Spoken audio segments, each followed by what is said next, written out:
If you're following this channel, you're probably familiar with our outlining method. By the way, in this video, we will create and design a castle. Let's start with a box shape outline. This will become the body of our castle. When thinking about designing a castle, the first thing that comes to mind is a building with a lot of square shapes. So we begin with square base shape as the castle's body and let imagination come up with some ideas on the blank canvas of the castle's body. The next step is to measure the height and the width and determine where to position the object. When creating an object within this type of scene, ensure that the object is not isolated from its environment, as you can see here. Adjust it so that it seamlessly fits into its surroundings.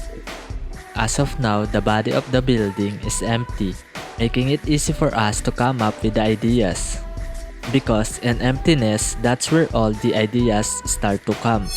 Here we are, designing a rooftop, adding some basic walls, and incorporating structures to make this building look more like a castle. Do you remember this being mentioned in the previous video? Even though it is the real process of creation, at first, you will start with the basics. It's just like creating a concept and it should improve from time to time until you're happy with the result. Because every time you see the development of some parts, you will also have a better view of the previous things you've created and see what's lacking there and improve it. Again, similar to what happened in the previous video, it's almost impossible to create an object independently and have it perfectly fit into the scene that you're creating. It's like predicting a future that doesn't exist yet. The scene is not fully packed yet, so this castle won't also be fully completed on the first try. You will see later in this video why and what happened, so stay buckled up. So this is chapter 2. And after doing other things, let's come back to improve our castle by trying all the things that can make it better without recreating it, adding more colors, more details, and changing some structures of it. We have been having a difficult time enhancing it, but at the same time, there's a part of me that still hopes it can be made better by adding just a few details. I also know why I keep doing it. Do you also know why? Yes, I'm procrastinating to recreate it, and I don't want to restart again from the scratch like what I did with the mountains and the volcanoes. Do you remember the title of it? Yes, it says... No, not that. This one. It says, never stop trying and you'll get it. So, after experimenting and experimenting and experimenting and experimenting repeatedly, I ended up with this. Yep, you're right. I demolished it and created a new one.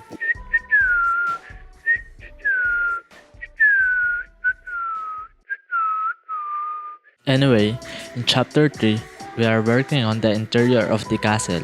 First, we are ensuring that the size matches the exterior dimensions. Next, we are in the process of creating the flooring, adding walls, and incorporating some windows. This will help us clearly to distinguish the walls and the flooring to ensure that they are recognizable. Additionally, we are applying different colors to the walls to enhance the overall aesthetic. And now we're going to design the tiles, and let's put some detailing there. And let's look at some pixel art references for the tiles. And this is what we found, Eastward and Chef RPG. They are also a pixel art game. That's where we took some of these pixel art and game inspirations.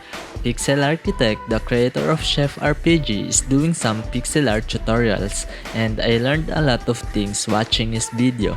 I want to achieve a luxurious look for this interior, but there's a problem due to limited space, making it difficult to incorporate intricate details.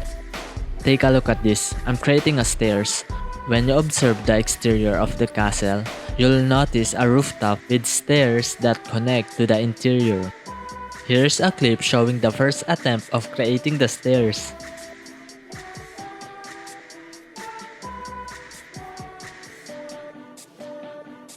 Despite of our efforts to maximize the use of this small space, I am not satisfied with the result. Let's recreate it but it on a larger canvas and see if we can achieve a more appealing outcome.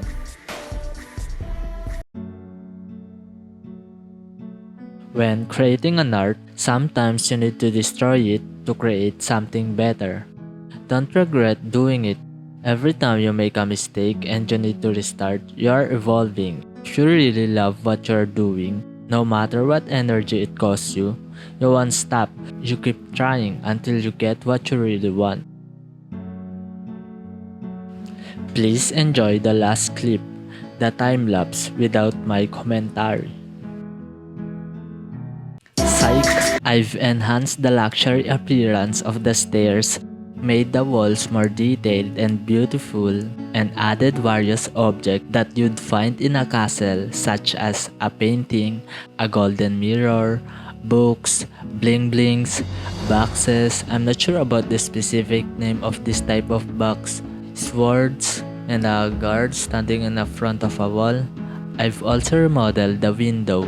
Although there are many elements, the main point is that it looks pretty good now.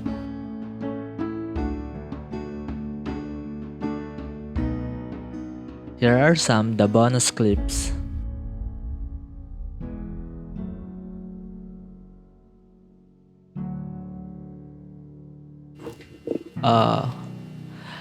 I remember what it's called now. It's not a box, it's a barrel. How can I be that stupid?